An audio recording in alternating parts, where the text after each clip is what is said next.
it makes me think that people who opt after the puppy. Right, and we expect the same thing after this year's game. Yeah. They're all a huge uptick in the interest for adoption throughout the year. The whole point is to kind of, spread this. Hello, it's So, okay. Dan, I understand that there's going to be some renewed interest in your own home in the puppy bowl. Someone at home is going to be watching Dad out there furrying. Congratulations, I hear, Nora. Thank you. She's right here. And yeah, she was just a moment to pop on screen. She is my assistant ref. This is great. Asking for a ref.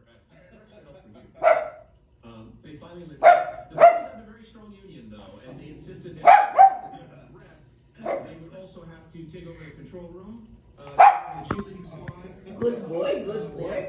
Max, come in.